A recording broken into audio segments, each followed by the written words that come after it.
My family cut the cake at my father's anniversary without waiting for me. Mom handed me an envelope and said, "You can help with this." It was a loan request. I smiled, left quietly. 3 hours later, my phone rang from the bank. But let me back up. The invitation came 2 weeks before the party. Heavy cardstock, gold foil lettering, the kind of thing you'd expect at a wedding or a retirement gala. Join us in celebrating Robert and Margaret's 30th anniversary. My name, Robert, printed right there at the top, like I was some kind of guest instead of half the reason for the celebration. My son Daniel sent it. Not a call, not a text. A formal invitation to my own anniversary party, delivered by mail to the house I still lived in with Margaret. "It's sweet," Margaret said when she opened it at the kitchen table. She didn't look at me when she said it, just traced her finger along the embossed border and set it down next to her coffee. "Sweet," I repeated. "He's trying. He's performing." She didn't argue. That was the thing about Margaret. She never argued when I was right. She just went quiet and let me sit with it. Daniel had always been a performer. Even as a kid, he'd arrange his toys in perfect lines before playing with them, making sure anyone walking by could see how organized he was. In high school, he joined clubs not because he cared about the causes, but because they looked good on college applications. He met Claire his junior year at State, and she turned performing into an art form. Together they were a machine, all optics, no substance. They lived in a subdivision 40 minutes north, one of those places where every house looked like it had been extruded from the same mold.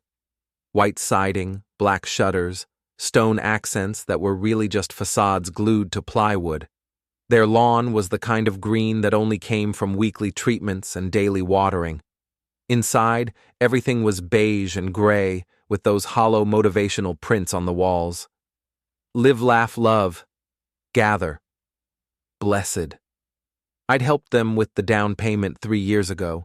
$20,000 from the savings account Margaret and I had built over 2 decades of work. Daniel said it was a loan, said he'd pay us back within 2 years. We had nothing in writing because he was my son and I was an idiot. We never saw a dollar of it. The party was on a Saturday in late September. They'd rented the back room at Heritage Hall, a restored farmhouse that did events on the weekends. It had exposed brick and Edison bulbs and a long harvest table that seated 24. The invitations went out to family and a few close friends, people I hadn't seen in months, because Daniel and Claire had slowly engineered distance between us and everyone we knew. Margaret wore a navy dress she'd bought specifically for the occasion. I wore slacks and a button-down, the same thing I wore to work every day. I managed a regional logistics network for a mid-sized distribution company. Not glamorous, but stable. It paid the bills and kept the house warm. We arrived at 6. The party started at 5:30. The parking lot was already full. Margaret gripped my hand as we walked toward the entrance, her palm damp despite the cool evening air. I could hear voices inside, laughter, the clink of glasses. Daniel met us at the door.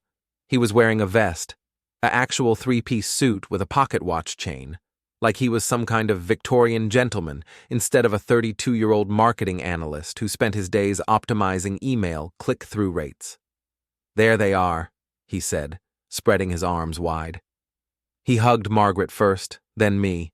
The hug was brief, stiff, the kind you'd give a colleague at a retirement party. We were starting to wonder. "We're right on time," I said. "Well, you know how it is. Things got rolling a little early. Come on in. Everyone's excited to see you."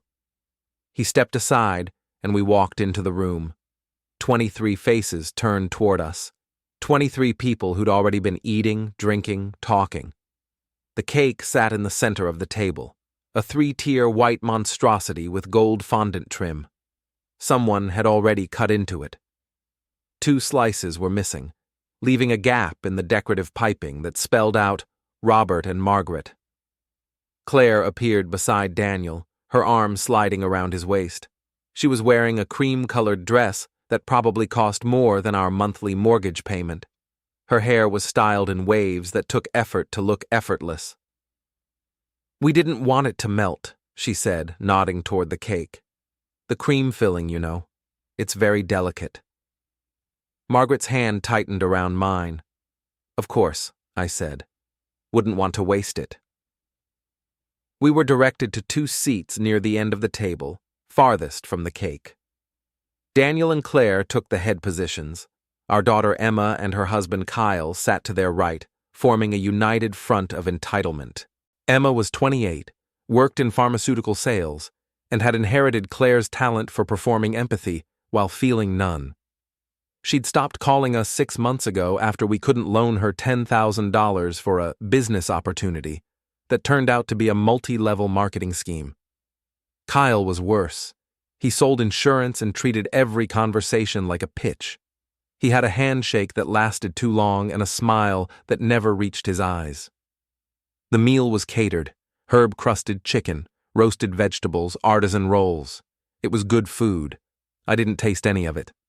I watched Daniel hold court at the head of the table, telling stories about Margaret and me like he'd been there for all of them. He talked about our first house, the one we sold before he was born. He talked about our early years, struggles he'd only heard about secondhand. He made it sound like he'd lived through it with us, like he'd been part of the foundation instead of the roof. Claire nodded along, her hand resting on his shoulder. Emma laughed at the right moments. Kyle raised his glass in a toast I didn't hear. Margaret ate in silence. She'd perfected the art of disappearing while remaining visible. She smiled when people looked at her. She nodded when someone spoke. But I could feel the tension in her body, the way her shoulders stayed rigid even when she tried to relax. After dinner, Daniel stood and clinked his glass. The room went quiet. "I want to thank everyone for coming tonight," he said. 30 years of marriage is an incredible milestone, and our parents, deserve to be celebrated. He gestured toward us. Everyone clapped. I didn't move. Mom and Dad taught me a lot about commitment, about hard work, about building something that lasts. And I know I speak for Emma when I say we're grateful for the example they set. Emma nodded solemnly. I wondered if she'd rehearsed her facial expressions. "So here's to Robert and Margaret," Daniel continued, raising his glass. "To 30 more years." 30 more years, the room echoed. I lifted my water glass an inch off the table. Margaret didn't touch hers. After the toast, Claire brought out a gift bag, glossy white paper, gold tissue spilling out the top. She set it in front of Margaret with a smile that looked genuine if you didn't know what to look for. "We hope you love it," Claire said. Margaret pulled out the tissue paper. Inside was a picture frame, silver-plated, engraved with our names and anniversary date. The photo inside showed Daniel, Claire, Emma, and Kyle standing together in front of a Christmas tree. Our faces weren't in it. "It's beautiful," Margaret said. "We thought you could put it on the mantle," Emma added. "You know, with all the other family photos?" The other family photos were all of Daniel and Emma, their graduations, their weddings, their accomplishments. Margaret and I existed in those frames only as background figures, out of focus, our faces half cut by the camera's edge. I set the frame back in the bag. "Thank you," I said. The cake was served. Margaret and I were given slices from the damaged tier, the one that had been cut into early. I took one bite and set my fork down. Margaret didn't touch hers. People started leaving around 8:30. They came by our end of the table in ones and twos, offering congratulations and well wishes. Most of them looked uncomfortable, like they sensed something was wrong but couldn't name it. I shook hands and smiled and said thank you until my face hurt. By 9, only Daniel, Claire, Emma, and Kyle remained. They were at the other end of the table, talking in low voices and occasionally glancing our way. Margaret excused herself to the bathroom. I stayed in my seat, watching them through the Edison bulb glow. Daniel finally stood and walked over. He pulled out the chair next to me and sat down. Claire followed, standing behind him with her hand on his shoulder. Emma and Kyle stayed where they were. "Dad," Daniel said, "we need to talk about something." "All right." He glanced at Claire, who nodded. Then he reached into his jacket pocket and pulled out an envelope. Plain white, business-sized, my name written on the front in Claire's careful handwriting. "We've been dealing with some unexpected expenses," Daniel said. "The roof needs replacing.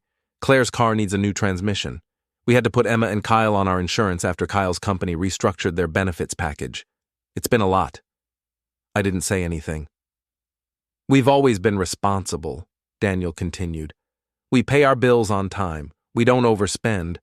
But sometimes life throws you curveballs, you know?" "I know. So we talked it over and we thought maybe you could help. Just temporarily. Just until we get back on our feet." He held out the envelope. I took it. Inside were 3 printed pages. The first was a loan agreement.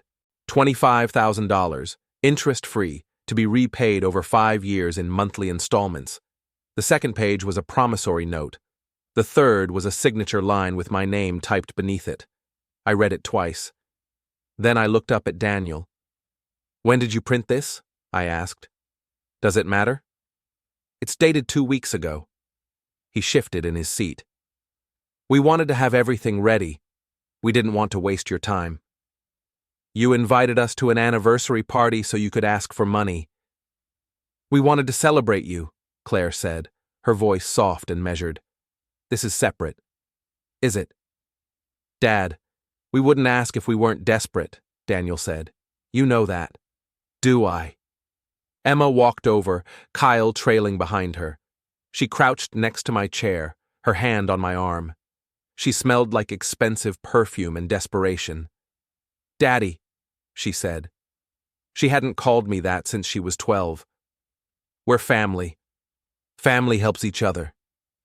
You haven't called me in 6 months. I know, I'm sorry. I was embarrassed about the business thing. I should have reached out sooner."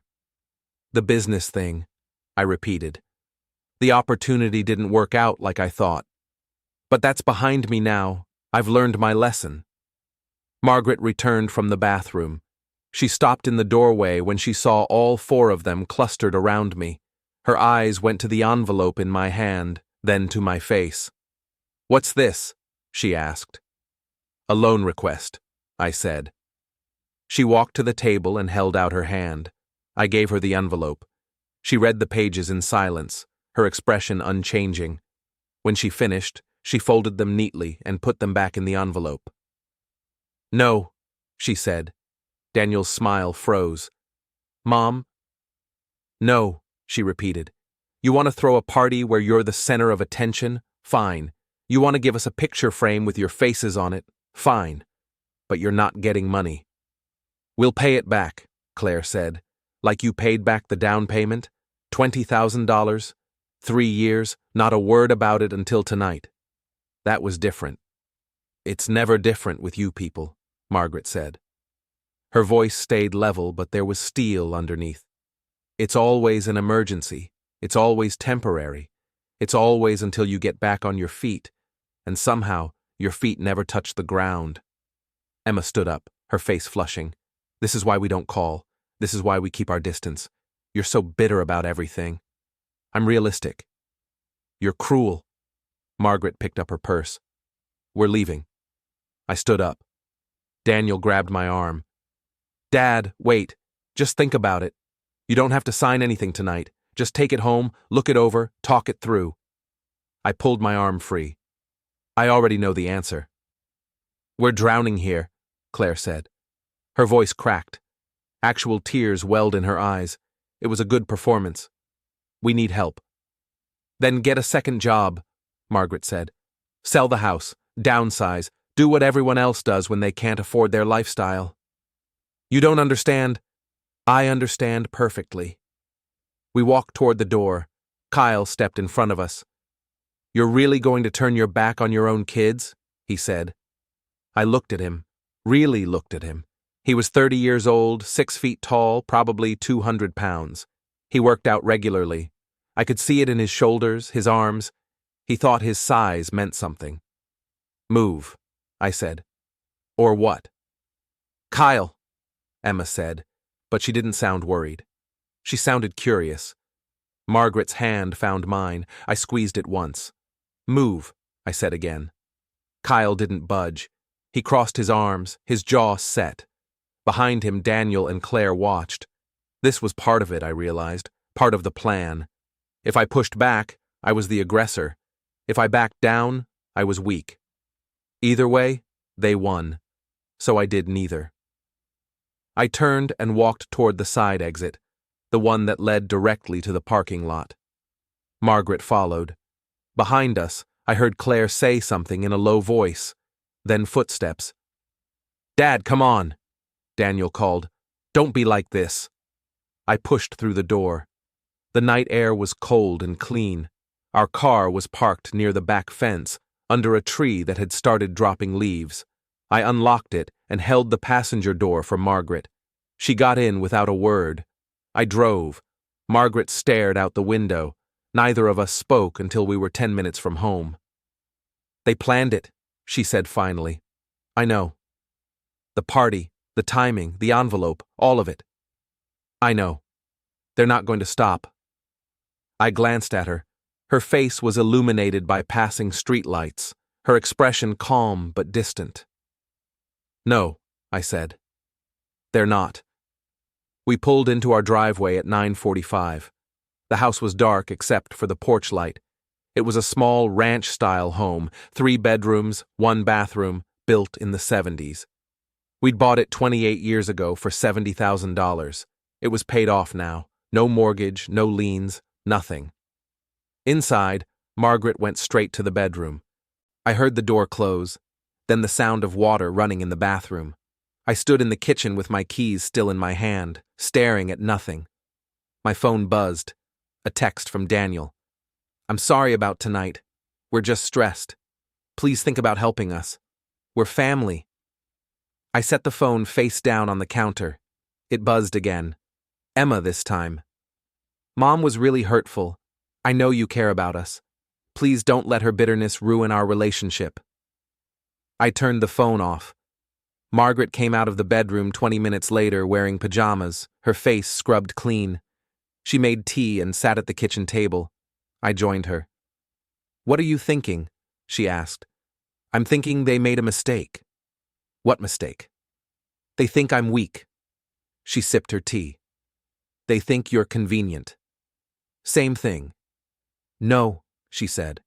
"Weakness is passive. Convenience is active. They've engineered this situation. They've structured their lives around the assumption that we'll always be there to catch them when they fall. And we won't be. We can't be. Not anymore." I looked at her across the table. Margaret was 51 years old. She'd worked as an administrative assistant at a medical office for 23 years. She was good at her job, reliable, efficient. She kept the office running while doctors took credit for everything. She knew how to be invisible while being essential. "What do you want to do?" I asked. "I want to stop being their safety net." "That's not enough." She met my eyes. "I know." We sat in silence, drinking tea, while the kitchen clock ticked toward midnight.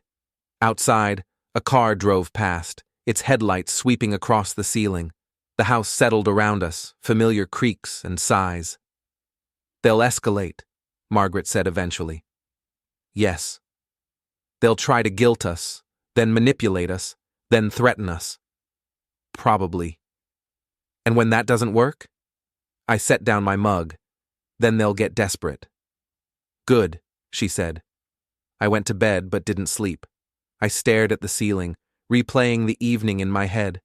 The cake, the frame, the envelope, the look on Daniel's face when Margaret said no. My phone started buzzing again around 1 a.m. I'd left it in the kitchen. I could hear it vibrating against the counter, over and over. Text messages, voicemails, probably emails too. I didn't get up to check. At 3:15, Margaret rolled over and whispered, "Are you awake?" "Yes." "Do you remember what you told me when Daniel was born?" I thought back. The hospital room, Margaret exhausted but smiling, the baby wrapped in a blue blanket. "I said I'd protect him," I said. From what? Everything. Do you still believe that? I turned my head on the pillow. In the darkness, I could just make out her profile. No, I said. Why not? Because some threats come from inside. She was quiet for a long moment. Then she reached out and took my hand. When do we start? She asked. Tomorrow, I said. But it turned out I was wrong. It started 3 hours later, at 6:30 Sunday morning when my phone rang. I'd fallen asleep sometime after 4 and woke to the sound cutting through the bedroom. I grabbed it off the nightstand without looking at the screen. Hello?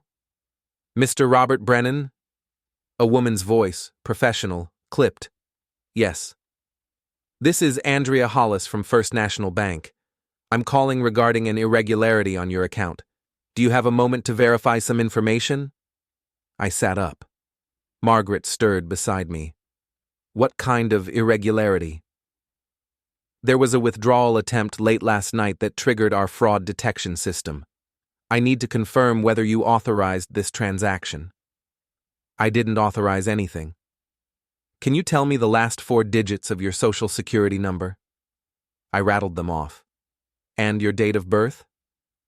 I gave it to her. Thank you. Mr. Brennan, at 11:47 last night, someone attempted to initiate a wire transfer from your savings account in the amount of $25,000. The transfer was declined due to insufficient security verification, but the request came from a device that had previously accessed your account. Do you know anything about this? My chest went cold. No, I said. Are you the only person with access to your online banking credentials? I looked at Margaret. She was sitting up now, watching me. I thought I was, I said. I see. Well, we've temporarily locked the account pending further investigation. You'll need to come into a branch Monday morning to verify your identity and reset your security protocols. In the meantime, I'm required to ask, do you know who might have attempted this transfer? I knew. Of course I knew. But I didn't say it. I'll come in Monday, I said. 9 o'clock, our main branch downtown? I'll be there. She gave me a reference number and hung up. I set the phone down carefully, like it might explode. What happened? Margaret asked.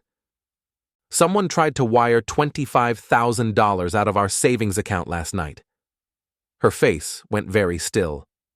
Daniel. Or Claire, or Emma, or Kyle, take your pick. How did they get access? I thought back over the past year, the times they'd visited, the times they'd been alone in the house, the time Daniel borrowed my laptop because his was acting up, the time Claire asked to use our computer to print something because her printer was out of ink. They've had a dozen chances, I said. Margaret threw back the covers and got out of bed. She went to the closet and pulled out jeans, a sweater. She dressed quickly, her movements sharp and precise. Where are you going? I asked. To make coffee. Then we're making a list. Of what? She looked at me from the doorway. Everything they've taken, she said. Everything they've done. Every lie they've told. She disappeared into the kitchen. I heard cabinets opening, the coffee maker gurgling to life. I got dressed and joined her. The list started simple. Down payment loan, never repaid. $20,000 time off work for Emma's wedding. $800, lost wages. Car repairs for Daniel, promised repayment. $200 Christmas gifts, unopened, donated. $300 anniversary party venue rental. They told everyone we paid. $600. By 7:30, we had 2 pages. By 8, we'd remembered things I'd buried, things I'd told myself didn't matter. The way Daniel had taken credit for the patio I built at his house. The time Emma borrowed Margaret's jewelry for a work event and returned it damaged. The graduation party we'd hosted, where they invited their friends and forgot to introduce us. At 9, my phone rang again. Daniel. I didn't answer. He called 4 more times. Then Emma called twice. Then Claire. Then Kyle. At 10, someone knocked on our front door. Margaret looked at me across the kitchen table. The list sat between us, covered in our handwriting. Do we answer? She asked. I stood up. Yes. I walked to the door and looked through the peephole. Daniel stood on the porch, his hands shoved in his pockets. Claire was behind him, her arms crossed. They both looked tired. Good. I opened the door but didn't step back. What? I said. Daniel's face brightened with fake relief. Thank God. We've been trying to reach you all morning. Can we come in? No. The brightness flickered. Dad, we need to talk. So talk. He glanced at Claire, then back to me. Can we at least do this inside? The neighbors? The neighbors can hear whatever you're about to say. His jaw tightened. Fine. Look, I don't know what happened last night after we left the party, but I think there's been a misunderstanding.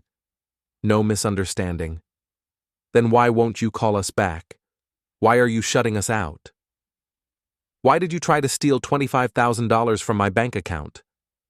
The color drained from his face. Behind him, Claire went very still. I don't know what you're talking about, Daniel said. First National called this morning. Someone tried to wire money out of my savings.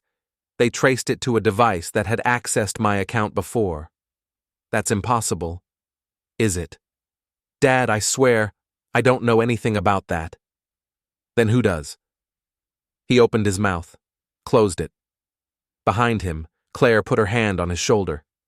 We should go, she said quietly. Not yet, Daniel said. He looked at me, and for just a second, the mask slipped. I saw anger underneath. Real anger, the kind that had been building for years. You're making a huge mistake. Am I? We're your family. We're the only family you have, and you're treating us like criminals over some technical banking error. Get off my property, I said. Dad. Now. Daniel took a step forward. He was 6 inches taller than me, 40 pounds heavier. He thought it mattered. Or what? He said softly. I didn't move, didn't blink, just looked at him until he looked away. Come on, Claire said, pulling at his arm. Let's go. They walked back to their car, a black SUV with dealer plates still in the window. I watched them drive away, then closed the door and locked it. Margaret was standing in the hallway. What did he say? She asked. He denied it. Of course he did. I went back to the kitchen. The list was still on the table. I picked it up and read through it again. This isn't enough, I said. What do you mean? This is evidence of pattern, but it's not leverage. Margaret came and stood beside me. She looked down at the list, then at me. Then we find leverage, she said. How? She smiled. It wasn't a happy smile. We give them what they want, she said. Just not the way they expect it. Before we go any further, hit the hype button, take a second to subscribe and like the video. It really helps the channel grow.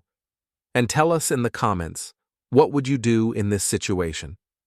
Friday morning arrived with freezing rain and a voicemail from Detective Williams. Mr. Brennan, we arrested Kyle Brennan last night for violating the restraining order. He's being held pending bail hearing. Emma Brennan is facing charges as an accessory. Call me back. I called. Williams answered on the second ring. Where are they now? I asked. County lockup. Kyle's bail hearing is Monday morning. Emma made bail last night, $5,000. Her mother posted it. Her mother? Yes, a woman named Patricia. Said she's Emma's mother-in-law. Did you know she was involved? I didn't. Emma had never mentioned Kyle's mother much, and we'd only met her twice, once at their wedding and once at a Christmas party years ago. She'd seemed pleasant enough, quiet, the kind of person who faded into the background. What's her involvement? I asked. She posted bail and hired Emma's lawyer, high-priced defense attorney from downtown, the kind you get when you have money. Does she have money? I'll look into it. In the meantime, stay vigilant. Emma's out, and she's angry. I hung up and told Margaret. She was at the kitchen table with her laptop, reading through responses to yesterday's emails. Kyle's mother posted bail, I said. $5,000, just like that. Margaret looked up. I didn't know they had that kind of relationship. Neither did I, which means we don't know everything about their support system or their resources. I sat down across from her. What are people saying? She turned the laptop toward me.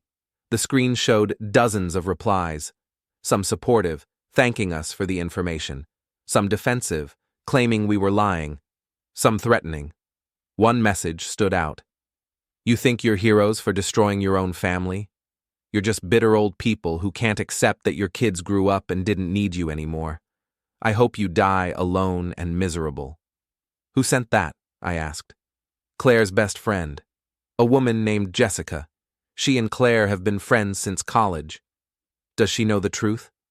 I sent her the same documentation as everyone else. She chose not to believe it. So Claire has allies. They all have allies. We're not fighting 4 people anymore. We're fighting 4 people plus everyone who believes them. My phone rang. Unknown number. I answered cautiously. Mr. Brennan? This is Patricia Holloway. I'm Kyle's mother. Her voice was calm, measured. Not what I expected. What do you want? I asked. I want to understand what's happening with my son and his wife. I've heard one side of the story, and I'd like to hear yours. Why should I tell you anything? Because I posted Emma's bail and hired her attorney. That makes me invested in the truth. I put the phone on speaker so Margaret could hear. The truth is, your son tried to break into our house, I said. He and Emma and Daniel and Claire have been systematically trying to steal from us for months. We have documentation, police reports, video evidence. I've seen the video, Patricia said. I've also seen the emails you sent to their employers and friends. Quite comprehensive. Everything in those emails is true. I don't doubt it. But I'm curious about your endgame. You've exposed them publicly. You've gotten them arrested. You've cost them their jobs and their reputations. What do you want to happen next? I want them to leave us alone. Do you really think public humiliation will accomplish that? Do you have a better suggestion? Yes, a conversation, mediated neutral ground, everyone in the same room, discussing this like adults. We're past that. Are you? Because from where I'm standing, this looks like 2 sides escalating toward mutual destruction.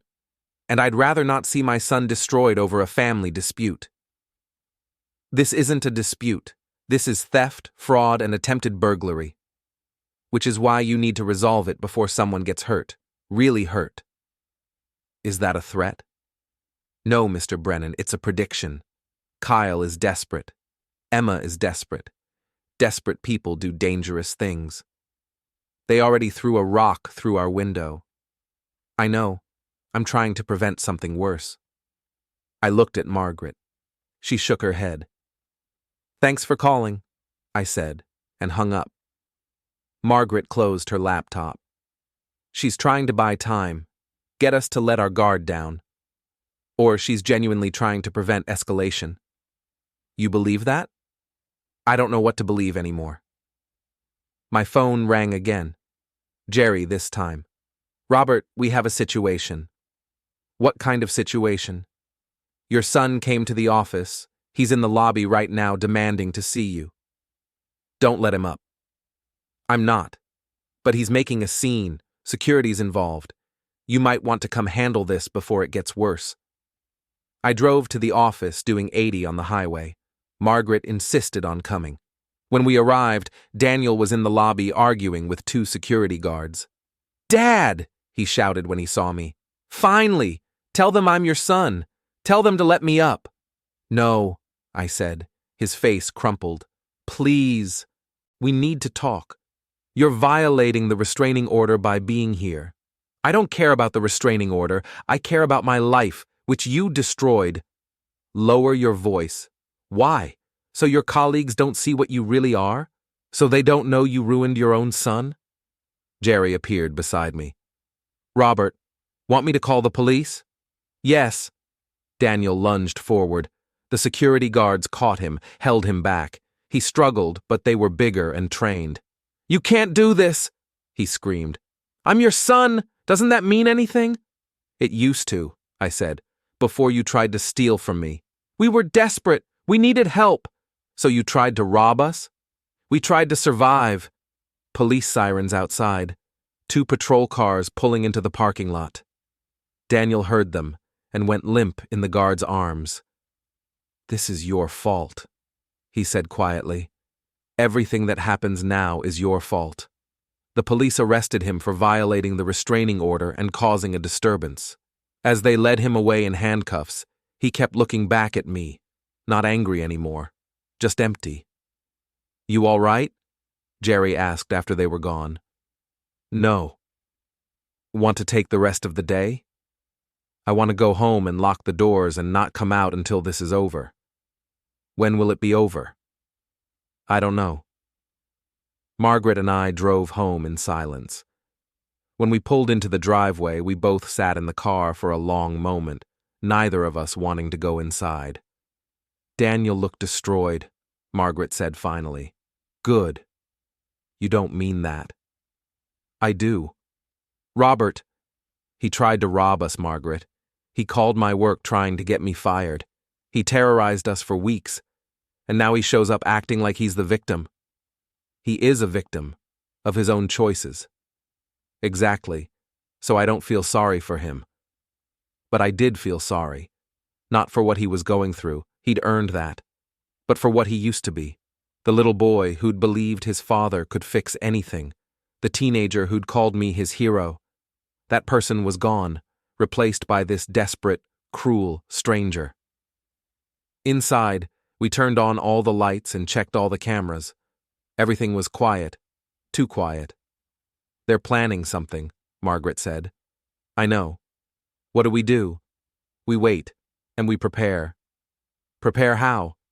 I went to the garage and opened a cabinet I hadn't touched in years. Inside were tools from my 20s, back when I did construction work before transitioning to logistics. I pulled out a Louisville Slugger baseball bat and carried it inside. Really? Margaret said. Really. That's not going to help if they come armed. Then what do you suggest? She went to her purse and pulled out a small canister. Pepper spray. I bought this yesterday, she said. After the rock incident. You think it'll be enough? I think if Kyle tries to kick down our door again, he's going to regret it. We spent the evening fortifying. I moved furniture to block the back door. Margaret set up makeshift alarms, pots and pans balanced on door handles so they'd clatter if someone tried to enter. We were turning our home into a fortress. At 10 p.m., a car pulled up outside. Through the window, I saw Emma get out. She stood on the sidewalk staring at our house for a full minute before walking to the front door. She knocked. Soft, polite. Mom? Dad? Please, I just want to talk. I didn't move from my position in the hallway. She knocked again.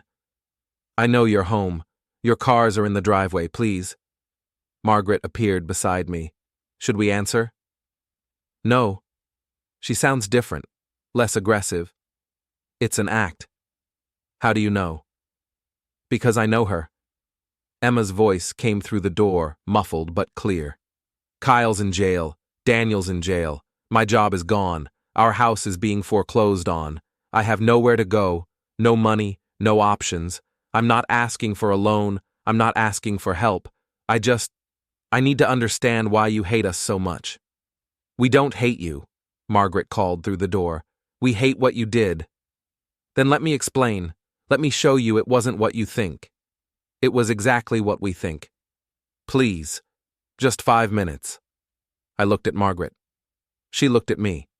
5 minutes of conversation seemed harmless. Maybe we could get answers. Maybe we could understand their perspective, even if we didn't accept it. 3 minutes, I said, unlocking the door but keeping the chain engaged. You stay outside. Emma nodded. Through the gap, I could see her face. She'd been crying. Her eyes were red and swollen. Thank you, she said. Talk. She took a breath. It started with the roof. Daniel and Claire's roof was leaking. They got an estimate, $25,000. They didn't have it. Claire suggested asking you for a loan. Daniel said no, you'd already helped with the down payment. But Claire kept pushing. She made a presentation, showed Daniel how they could pay you back in monthly installments. So they asked at the anniversary party. They asked and you said no. Claire panicked. She'd already told the roofing company they'd have the money by Monday. She'd signed a contract. If they backed out, they'd lose the deposit and potentially face legal action. That's not our problem. I know. But Claire convinced Daniel that you were just being stubborn, that if they could show you were being irresponsible with your own money, you'd see you needed help managing it, and then you'd be grateful they stepped in. So they tried to steal it. They tried to prove a point. They thought if they could move the money, then show you how easy it was, you'd realize your security was weak and you needed their help. That's the stupidest thing I've ever heard. Emma's face flushed. I know. I told them it was insane. But by then, Kyle and I were in trouble too. Our townhouse payment was late. Kyle's truck payment was late. We were drowning. And Daniel said if his plan worked, maybe you'd help us too. So you all conspired together. We didn't conspire. We all needed help and none of us knew how to ask without looking like failures. So you tried to steal instead. We tried to survive? By destroying us? We never meant to destroy you. We just needed a bridge, temporary help until we could get back on our feet. And when we wouldn't give it, you tried to take it by force. The bank thing was Daniel and Claire. The break-in was all Kyle. I didn't know about it until after. But you didn't stop him. I couldn't stop him. He was desperate. He said if we lost the house, we'd be homeless. I believed him. So you chose him over us. She was quiet for a moment. Then, yes, I chose my husband over my parents, because he's my future and you're my past. That hurt more than it should have. Is that everything? Margaret asked coldly. No, there's one more thing. Kyle's mother, Patricia, she's going to sue you for defamation, for emotional distress, for damages related to the emails you sent. Her lawyer is drafting the complaint now. Let her sue, I said.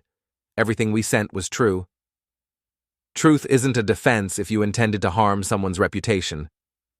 We intended to expose the truth. Same thing in court.